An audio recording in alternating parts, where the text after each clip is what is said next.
Hey, Josh. Hey, we're making a movie. It's Wednesday, and we're just starting. It's CMF Launch Day, and we're just starting. There's Chris, and there's Andrew walking away.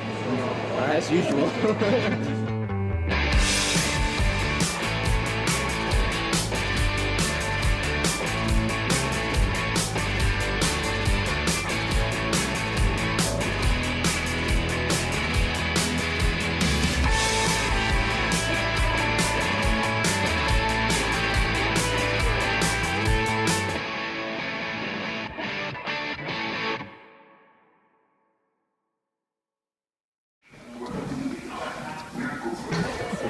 Curtain on or excuse me, the rings that a shower curtain. All right, so we're looking for, I guess, transparent. I went to college and immediately in my major found Andrew. Andrew had the VFX background, and I think I had some of the shooting editing background, and Campus Moviefest was something that came to our college. You know, for a week, you drop everything for the most part and make a movie with some of your best friends. We entered CMF the year before with a film called Focus that was a visual effects finalist. All of a sudden, we could make something tangible that would be seen by other people that kind of had purpose, not us just kind of messing around making movies. We kind of ran this club called the Student Film Union, and these two little freshmen came in. These two guys were sitting in there and they knew a lot. And I was like, wow, these guys are going to be talented. Josh and Andrew both came to me and Chris and said, hey, we're making this film for CMF. We have this crazy idea. Would you guys want to hop on the team? And we're like, yeah. Just, you know, from there, it was the perfect team. On today's segment of Speed Animating with Andrew Kustrick, we're looking at our opening shot. Wait, where's the render? Or at least a test of it. I don't have a render, I'm just doing it real quick. Not gonna be able to Yeah. Pretty intense. There's Chris working on music. Some of that's art. You working on music? What? You're working on music? Yeah. When Ryan and I first took a look at the script, I don't think either of us had really read a script before, you know? When they first told us the idea, we're like, okay, this is crazy. I've never done visual effects like this. We were very dead set on making a movie with visual effects because we knew Andrew had a very strong skill set in that. I think Andrew at one point had said, well, what if we just have like a big like CG robot? Like, yeah, haha. And they're like, okay, well, no, maybe we can do that. And it became this very metaphysical conversation of what does it mean to be a person? I remember being in the library and we sort of drew it out on a big whiteboard. The idea of the singularity and what it means, kind of really crazy questions that nobody would ask, but we wanted to sort of present this to people and be like, well, what do you think? That tubing was $7.25 and $5.25. Damn. It was more, we thought it was like $1. We probably kind of looked like serial killers. Got this like metal, this thin metal like wire. He gets cut Chris like guns, like, yeah, put it around your wrist. And the guy kind of looked at me funny. He was like, have a good one. Hostage 101. Belt tying. This is why we do pre-production, folks. Why do people actually hold people down with belts then? It's like an anti... Because normally there's like a thing here. Audio like a cable? thing here. And they probably make belts not to do that. It's a new feature on the belts. Yeah, there's like a safety precaution on all belts now. It's gonna be Taped fine. up. This is gonna be just fine. And we can just we can actually tape it. And then The others. I think that's just fine on camera. Do you, Josh? Do I? I do. Once we started meeting like frequently about it, I remember the script just sort of coming together. We were like, well, then what's the name of the film? And one of us was like, literally jokingly said, like, all right, what's like a film thing? Oh, let's like spell something backwards. What's Siri backwards? Iris. What's Siri spelled backwards? Congratulations, you have now named your antagonist of your video. I feel like that gave us like the inspiration to make this like as cool as it could be. And you're talking to a robot.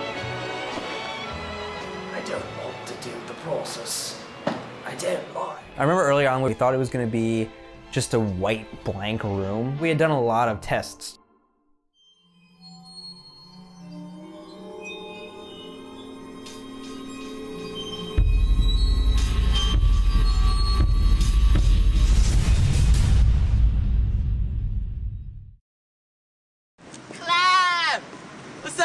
You're late. Huh? You're late. It's a crazy idea to put a robot in a movie like and make it look real.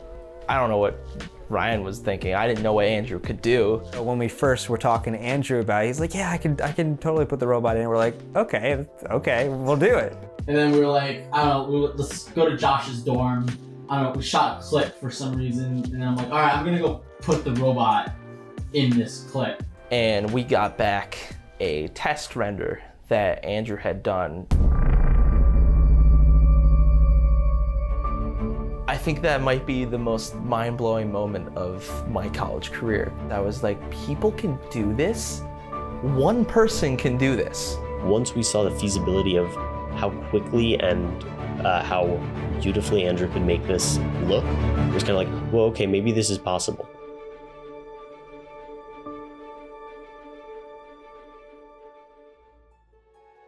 We'd all talked about making like a room covered in painter's tarp so that we could like not worry about the room we were actually in. We kind of just built our own set.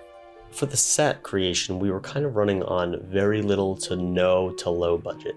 We had access to our photo studio at TCNJ. So we had that space, but we didn't know exactly what to do with it. We just wanted to create a minimalist environment for this robot to exist in, but it had to look cool and like sci-fi and kind of creepy. I remember being inspired by a short film that we came across. It was called Abe. In Abe, they used a similar look of like these plastic tarps.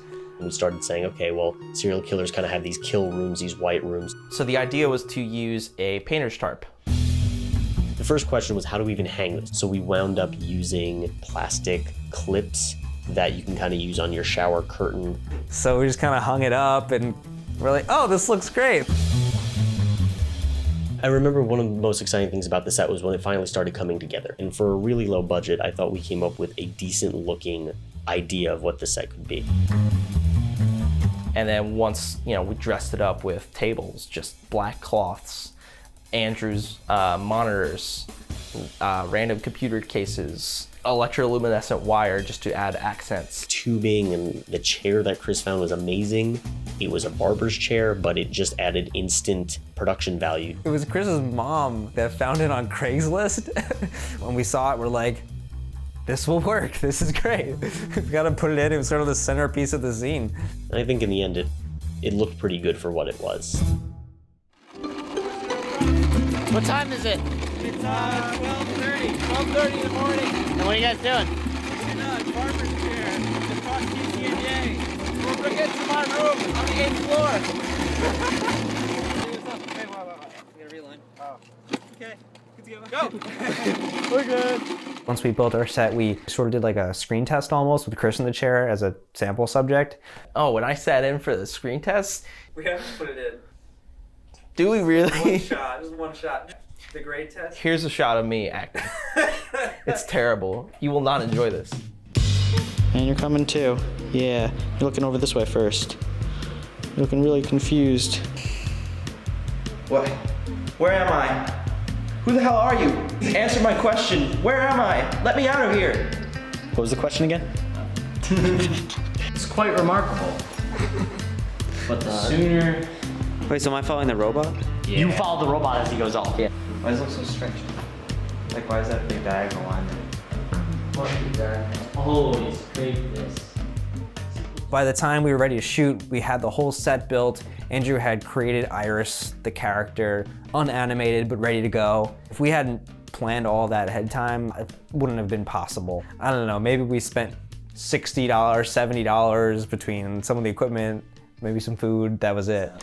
Right. Was it make it here or is it? No, you put it on the edge of your eye. People use it to clean out their. You see difference? Okay. Okay. Watch out. Wait, why is macro close and micro far? Micro isn't far. Maybe with a little bit more this time. You don't see this thing spinning around, do you? No. Josh, what time is it? It is almost 3 a.m. Yeah. And this is day 1. Day 1 of hopefully 2 days of shooting. And I have to sleep now. We knew like other classes and people might coming in, which wound up happening. We came into a destroyed set one day. We had signs that said, please do not move, this is a set. It's very important.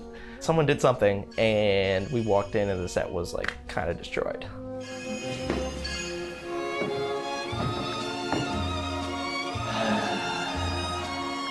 so that was not great for morale.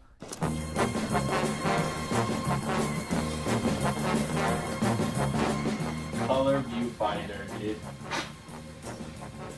Are we gonna shoot with that? Wait, no, memory stick. Oh, Mary Stick Duo, Sony's proprietary solution to Media Smart.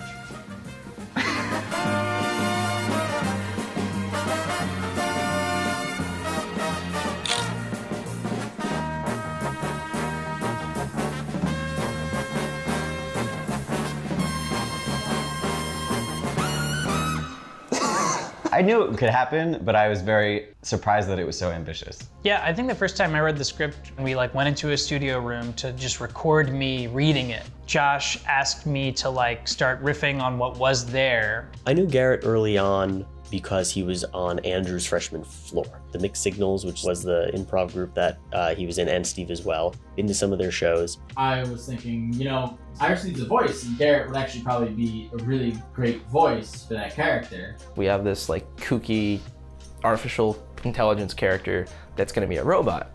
And he's like, whatever. He does the whole, this is the problem with humans. Get me out of here! This is the problem with humans. You're crude, unrefined, wasteful. And we were like, yeah, that's pretty much it. And so we're like, you got the part. Steve we had met through Student Film Union, and we had approached him the first year we did Campus Moviefest about being in our film focus, and he had agreed and did an amazing job. Wouldn't it be great to kind of put him and Garrett together because they've worked together in a large capacity?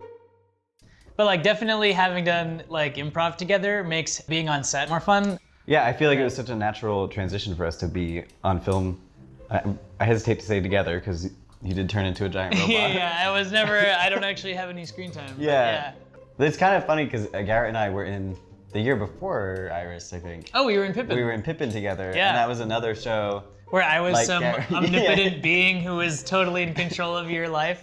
Yeah. Yeah, we basically did the same thing but on film, and unfortunately without singing or dancing. As many so, yeah. Stephen Schwartz dance numbers. Once we had Garrett, once we had Steve, you kind of started seeing these characters that were going to start taking shape. They did a phenomenal job of just kind of pulling these roles together and making them full-fledged characters, things that we hadn't necessarily fleshed out. It was just, you know, kind of elevated the film, I think. It is day 2 of the Iris Initiative project. That was Garrett. He's a pretty cool guy. Appreciate it. Yep, and Josh is trying to fix a light that is broken and we don't know why. Because people decided to put some sort of lubricant on it. We're about to start again for round 2. Let's take a look really quick what we got. And If you want to show him part of the script in case there are any changes or anything like that. yep. Thank you. Yeah, I can bring up a copy of the script, I believe, via mobile. Yeah, I'm not gonna swap. Can I see the shot list again, please?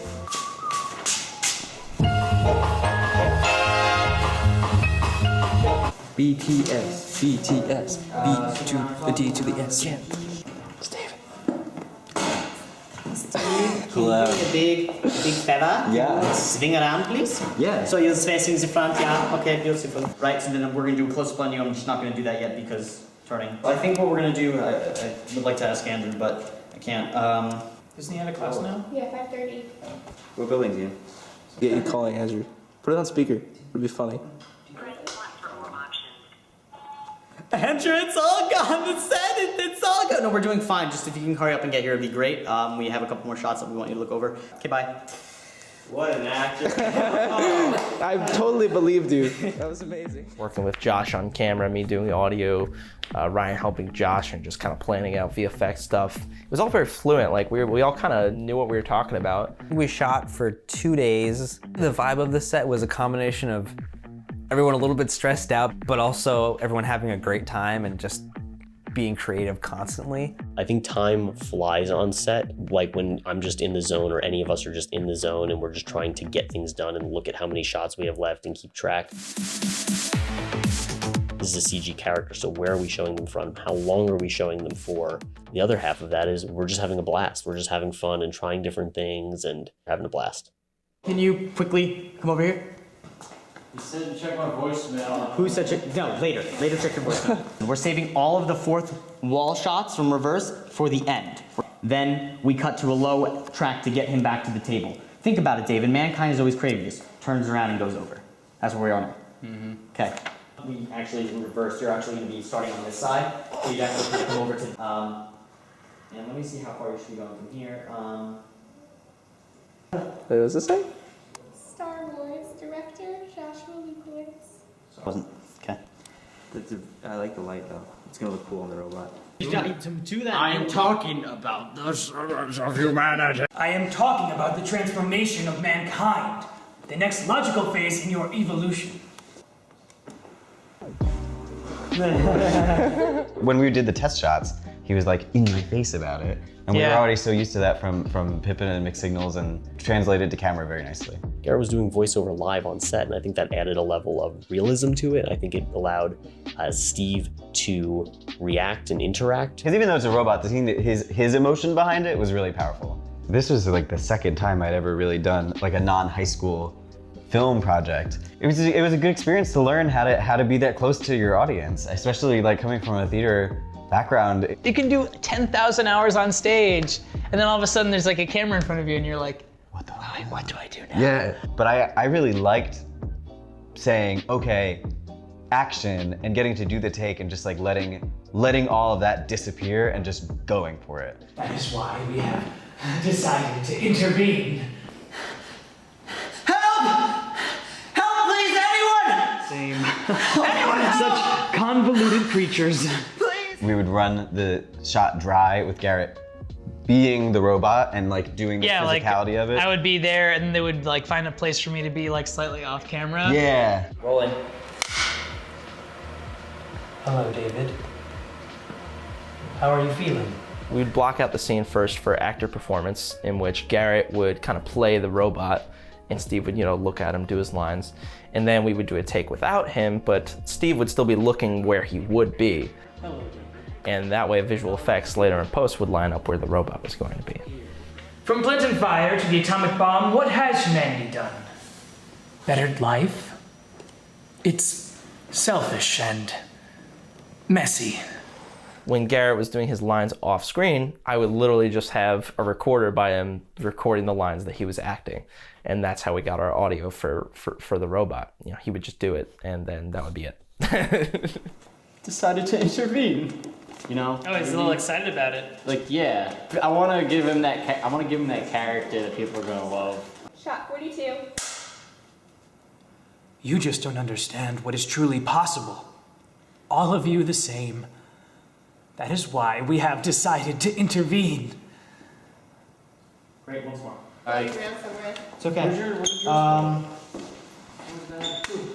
Okay, 42's been done, so we can check that off. Always the same outcome, all the same. Such convoluted creatures. Right, not that line next. You have been injected with a mild sedative. This will only help us moving forward. Right, this will only help us moving forward. Why would you do this, David? And then your final line of the film. So I served as a cinematographer and an editor. What I'm most proud of is the image that we got using okay to decent equipment. We didn't have a lot of lighting equipment. We had 2 softboxes. Camera moves we tried to keep kind of, interesting because we're in such a small space. And even with the editing, I think we were able to take footage that was shot rather hastily and put it together into something useful.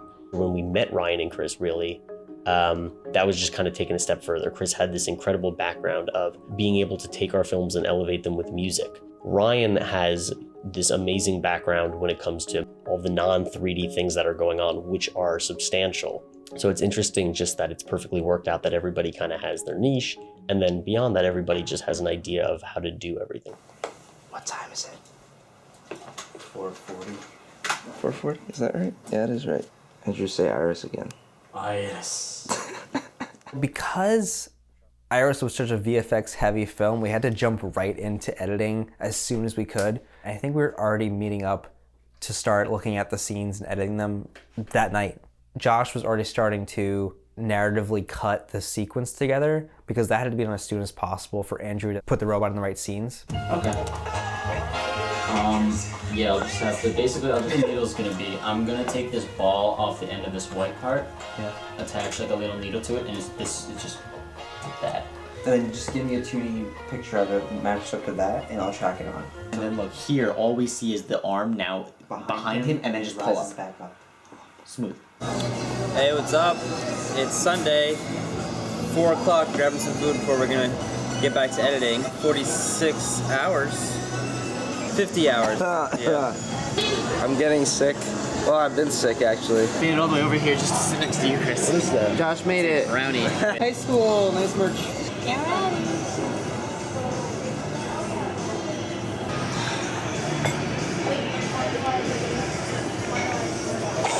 I got like 3 hours. Then we just do a time ramp in there. It's Jay! What?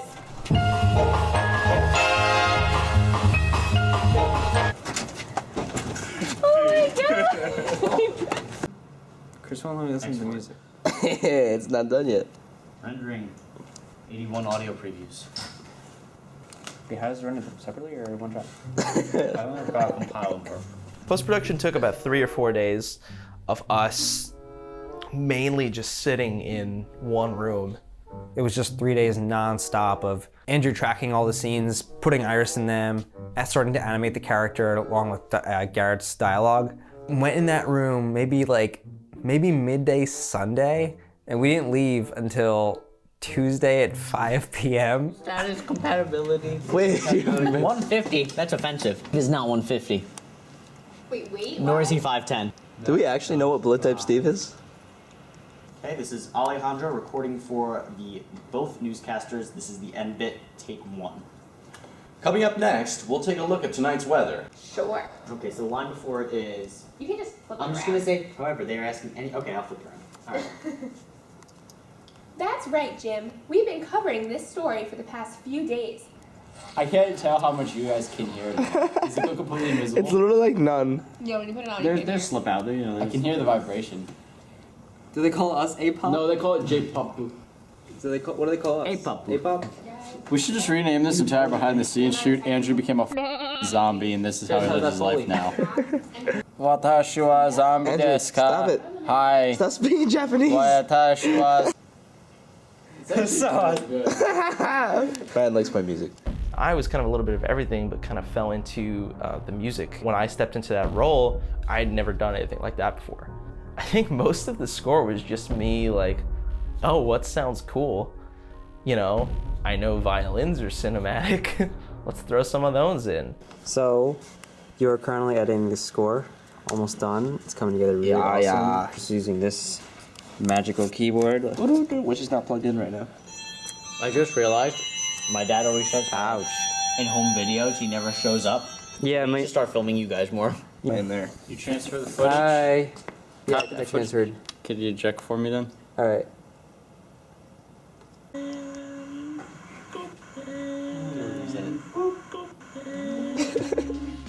So one of the funniest parts when we were editing was we had to do a few insert shots, like close-ups of Steve, but we didn't have Steve do them. It was actually me for 2 shots.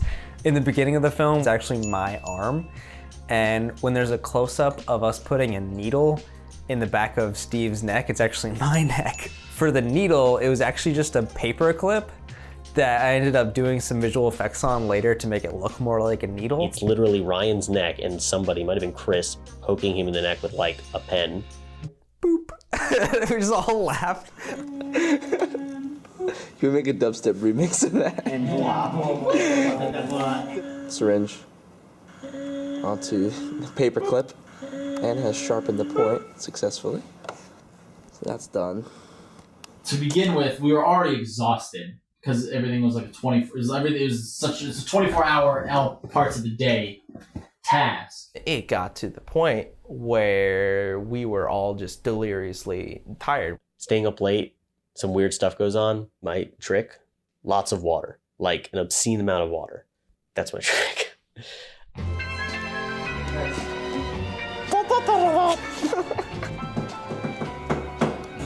I want to slam my down so hard. see. Oh, it looks so good. Wow. How are you feeling? Here, take this. Yay. The part looks funky, but it's just because there's ripples. Watch. Oh, that? Yeah, just no, just play it back. Just watch this. Just play it back. It's fine. I'm just saying. See, I got Final Gather flicker on his eye, but it looks okay because his eye's gonna flash when he's talking. Yeah. His eyelid is upside down. No, he's. I remember the time crunch being crazy. I composited 22 shots, I think, taking the final rendered images of Iris from all of those different computers that we laid out, adding some blur, color correcting it, and then adding it on top of the scene and matching it to make it look perfect. The light of Iris would automatically pulse to Garrett's dialogue. I was able to look at his dialogue and the audio waveforms and tie that to the light glow. It was just like little things that we figured out, and almost by mistake sometimes, that made it look so much more realistic. What's up? I'm just annotating. Foley, so check it out. Foley. Here, this is what I'm trying to replicate. You have to turn in your chair. Are you seriously? I don't know. Pop, lock, and drop. Pop, lock, drop. Pop, lock, drop. We don't want that. That's bad. Doing Foley now.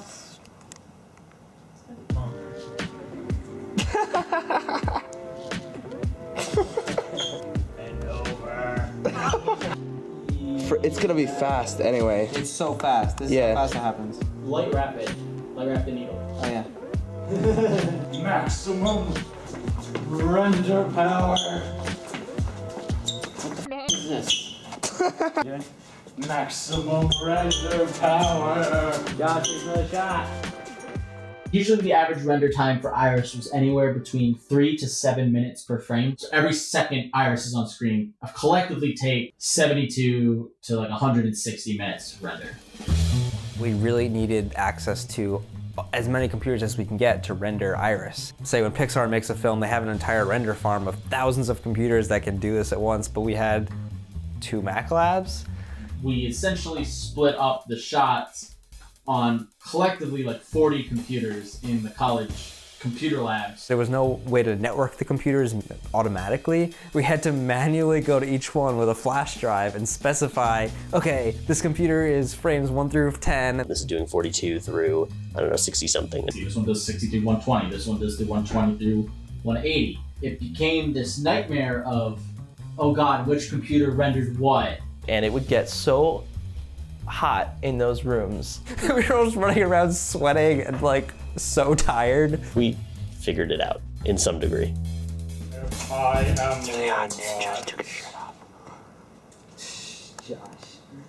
So originally we had a continuity error where we left paper towels, like wet paper towels, on the floor by accident. And they're so obviously right we there. just black bar them up. Black bars There we win. go.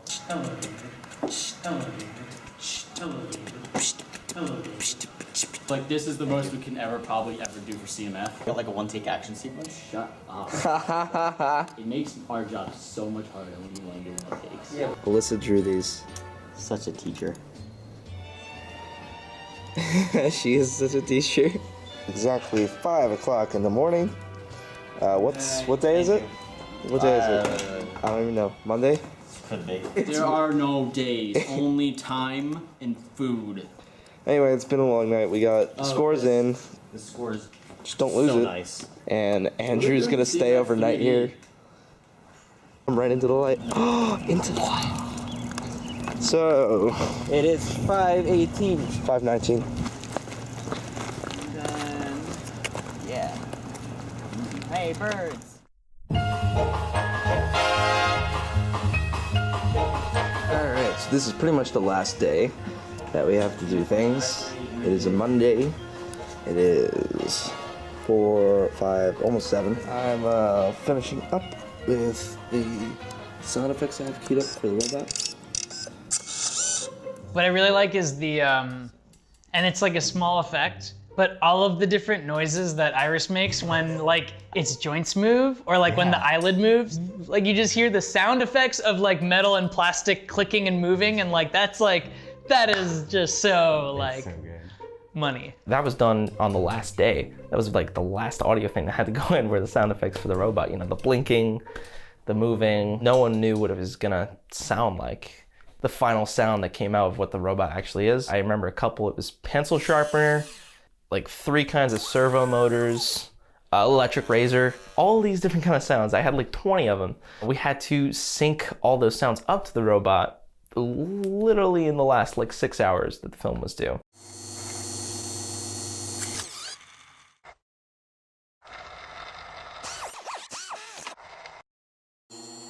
We came up with a plan. It was Ryan's idea to sync it all up to a MIDI keyboard. Each key would sync up to a certain sound. You know, middle C, it'd be a pencil sharpener. Over here, it'd be like a servo motor. And if I played them all together, it'd mix them all together. You got a bunch of different sounds.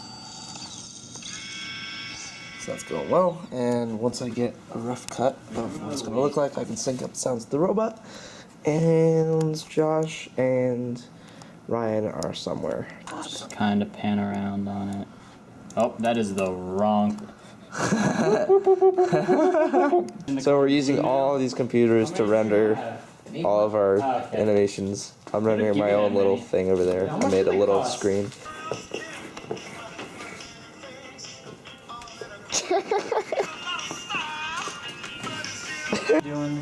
We're getting there.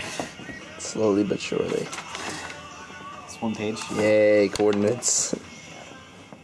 We're getting there. It's 2:19. We're still. Yeah, it's still early. Yeah. The night is still young. So getting down to the wire is always stressful on our films because the visual effects always take up until the last minute.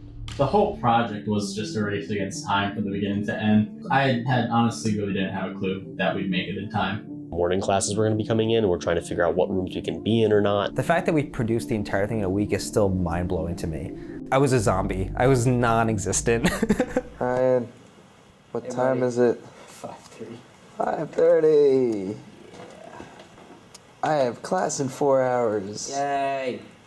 And then we still need to do the robot sound effects, Which Chris is gonna play on a piano. which I'm gonna do. I'm gonna do it. And then we're done. And then I need to sleep. What's up? I can't import it. Can't import what? Oh, Ryan, what? it was trying. All right, I'm fine. Never mind. Jesus, just get the hell out of me. You gotta bleed me out. We walk out of. At least can we set up a render somewhere? How long is those render states? Not that long, but I don't know. I want them to come in like midway of what you're doing and be like, get the f out. Well, it's all on my hard drive. I know it's can on just you. eject it. Like it's fine. So let's do that. Even if it's like a 10 a.m. class, like we're gold. Andrew, come here, please. Never good. Ambient occlusion. Edit change director. It's been a long time, but You don't deserve it. Stop recording this. look at this mouse. How do they expect artists to design anything with a mouse cord that's literally?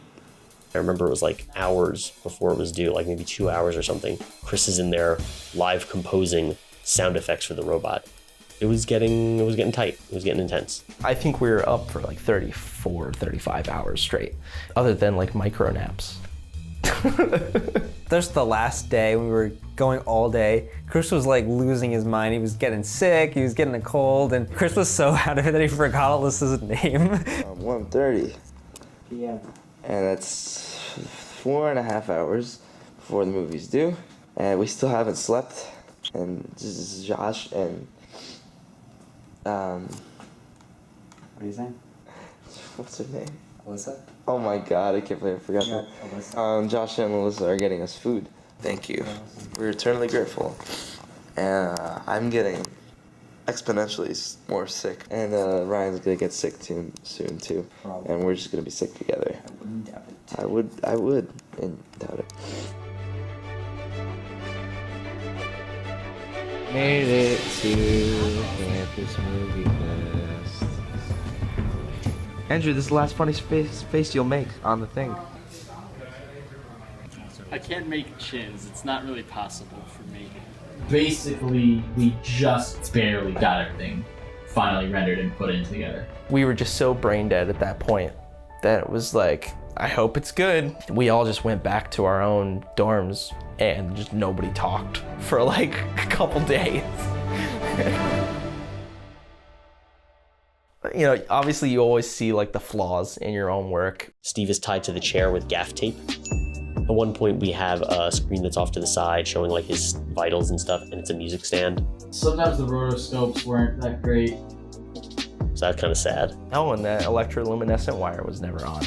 Nobody ever turned it on.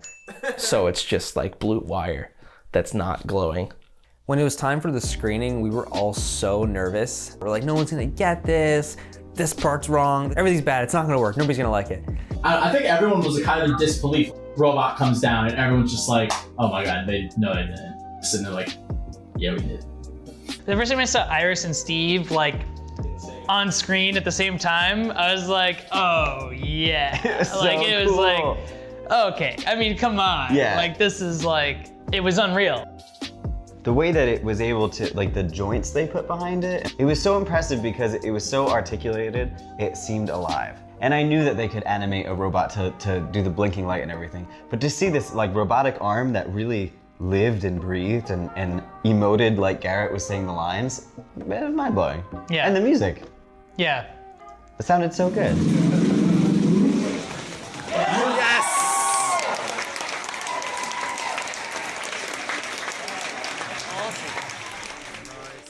We all kind of, you know, knew it was pretty good, but no one knew that other people would like it.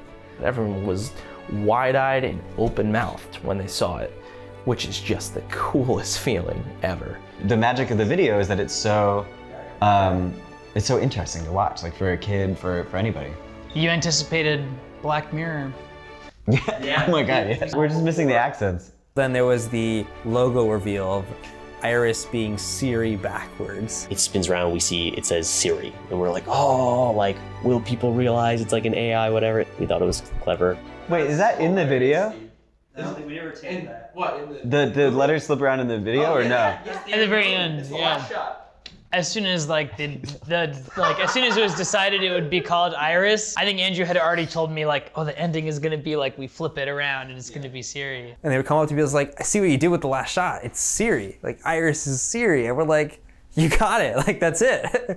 It makes us so happy when people see that. After winning on campus, that put us through to Hollywood, where we got to travel to Universal Studios in California. We got to meet a bunch of other filmmakers, student filmmakers from across the country. I remember getting on the phone with my parents and being like, you know, it's like American Idol, like I'm going to Hollywood. And they're like, really? Like you're a freshman. Meeting people, talking to people that had seen Iris, and we're like, oh my God, you guys like the guys that put the robot in the film. You've tried your hardest to make something cool and somebody else appreciates that. And that's a nice feeling. So when they announced the best visual effects, we were still super nervous. We had seen the other competitors. We thought we might have had a good shot. But when they announced Iris from TCNJ, we just didn't know. We were not prepared. I'm single. And the winner is Iris!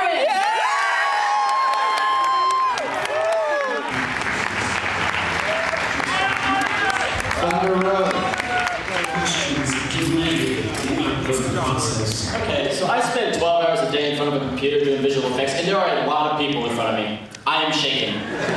It's been incredible, and I can't believe that we were able to pull this off in a week. It was just one hell of a ride. And thanks to our school, College of New Jersey, and my mom and dad for supporting me all the way, buying me a camera at a very young age. And just to everyone who's ever believed in us. So thanks a lot, guys. The Iris model is like better than stuff you see on national commercials now. Like, and this is like 4 years old now. And then to also consider that it was literally like 5 people who were putting that all together. I mean, these are schools that have like more money than God. $20 to go to Home Depot to build a set. Yeah. It was like, this is more than just another student film. Iris was pretty much the beginning of our careers in film and video. They gave me a solid foundation to continue on creating a film the year after and the year later. We interned at DreamWorks Animation. We worked for our school for 2 years. Create content series for our school, create more short films. Sometimes you kind of feel like it didn't all really happen. It definitely set me on a path to where I am now. Everything that we've learned along the way has just been by going out and doing it. It was the same mentality with Iris. We have never done any of this before. We don't know how to do it, so let's just do it and see what happens. I don't think it would have been the same if we hadn't created Iris freshman year. The friendship that we've established just because of creating this film, it's going to continue for years to come, and I wouldn't trade it for anything.